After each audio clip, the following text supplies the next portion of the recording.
My brothers and sisters, this Sunday we are presented with a profound mystery.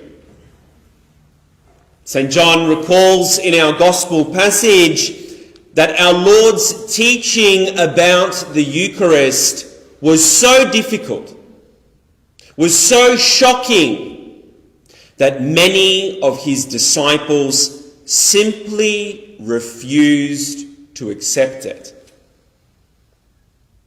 And as a result, they stopped following Jesus and they left him.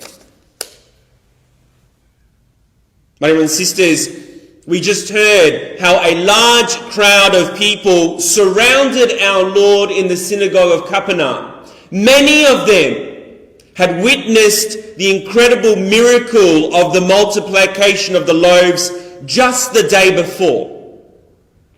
And yet, when our Lord tells them about the Eucharist, about his plan to become truly present under the appearances of bread and wine, so that his divine life will become our nourishment, they turn their backs on him. God's creatures turning their backs on their Creator yet again. My brothers and sisters, we can only imagine how painful that was for our Lord Jesus Christ. And so his gaze turns and looks to his closest disciples. This gaze that says to them, "You know me." Those 12 apostles, the ones that he has chosen to become the foundation stones of his church. But our Lord Jesus Christ doesn't offer some kind of watered down explanation of the Eucharist in order to convince them to stick around. He simply asks them, "What about you? Do you want to go away too?" My brothers and sisters, this is a moment of crisis.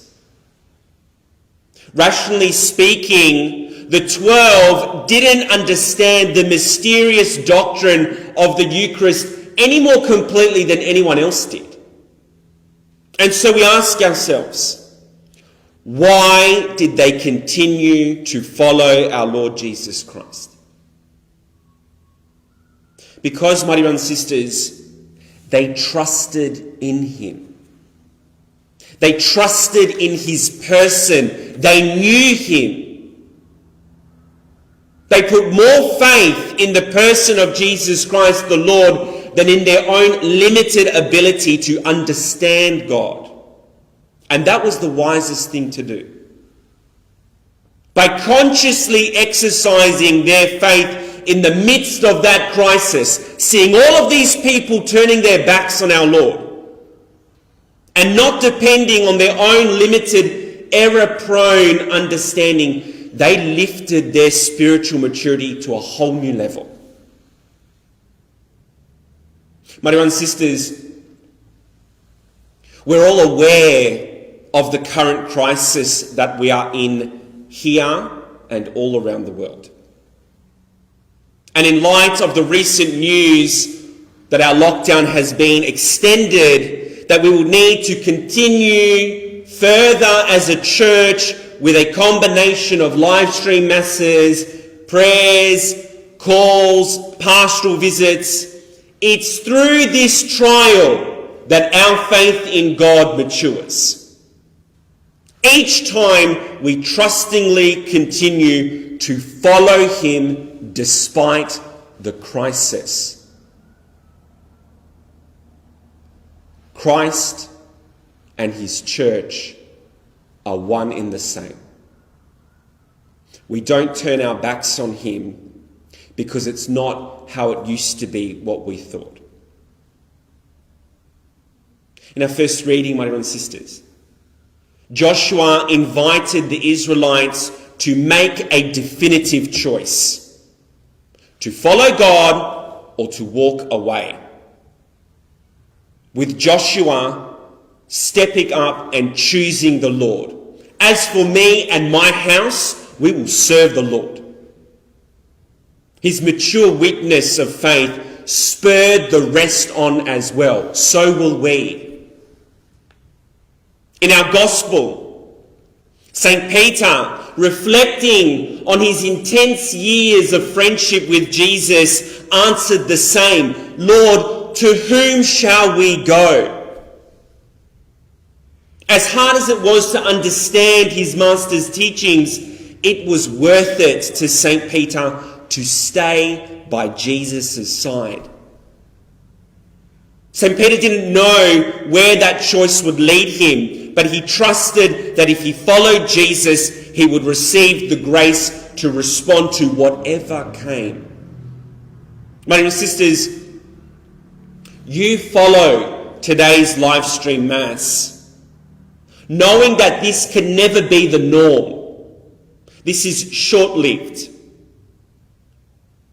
That we should all really be here together in our church so that you can physically receive the Eucharist, the bread of life, during these Masses. But you're here watching. You're watching from your living rooms at home because you also know that to follow God is worth any sacrifice.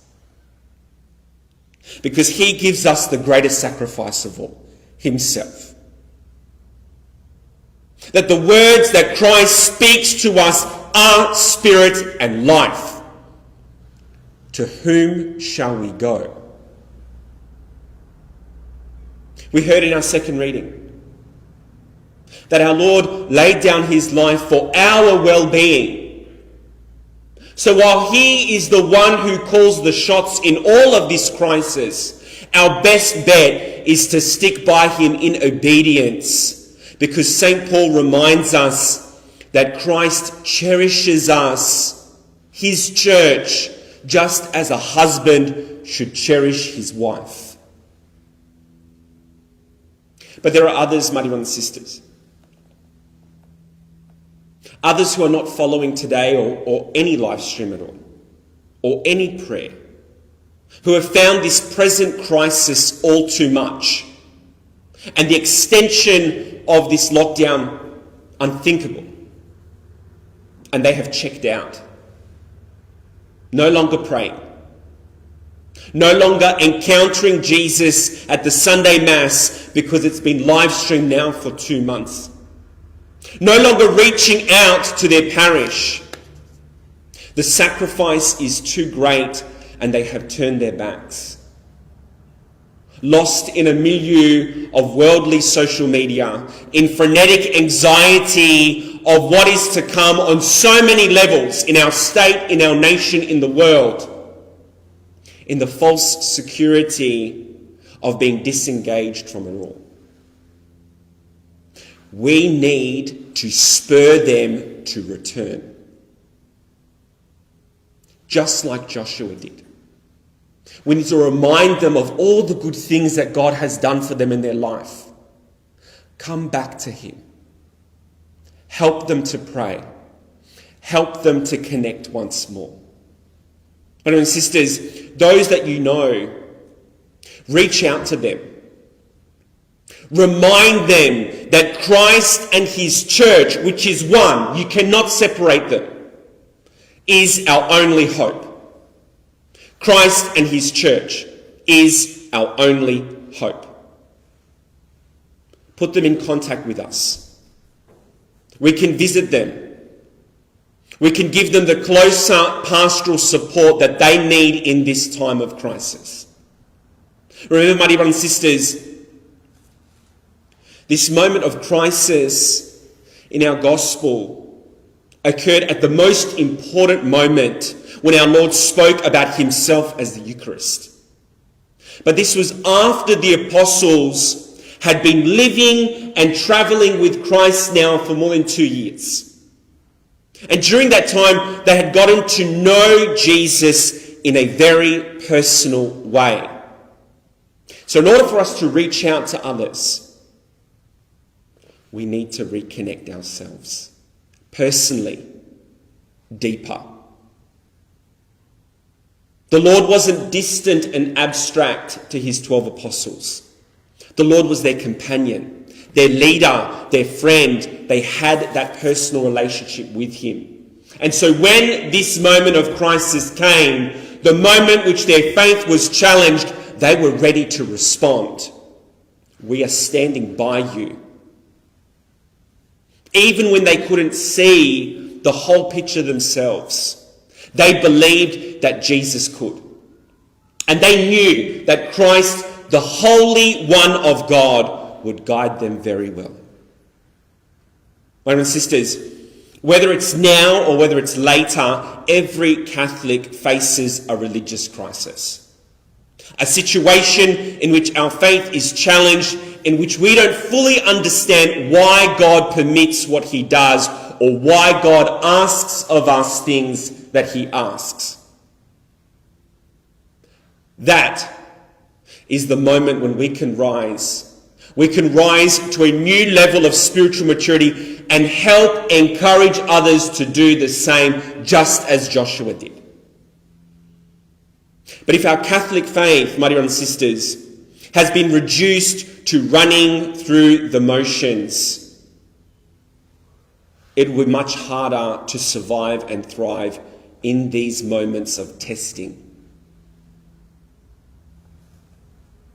God will never give up on us.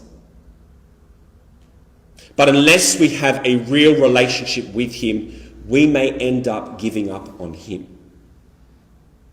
And there is no greater tragedy in life than that. So in this Eucharist, my brothers and sisters, as we make our acts of spiritual communion, through the intercession of Our Lady, Queen of heaven and earth, whose faithfulness, even at the foot of the cross, gained for her this queenship. Let's ask our Lord for that grace, to respond to what our Lord is asking us, what he asked the 12. Do you also want to leave, as so many others have done? Let us respond, we don't. We believe. We believe you, Lord. You are the Holy One of God who died for us, proving his desire for our friendship and our happiness. So let's take his hand and promise to follow wherever he leads us in all of this, so that others can follow also. My brothers and sisters, we have this absolute certainty that as Christ is the bridegroom, the head of the church, we, the church, his bride, are united with him, and he can never lead us astray. And may our Lord Jesus Christ always be praised through his mother, Mary Most Holy.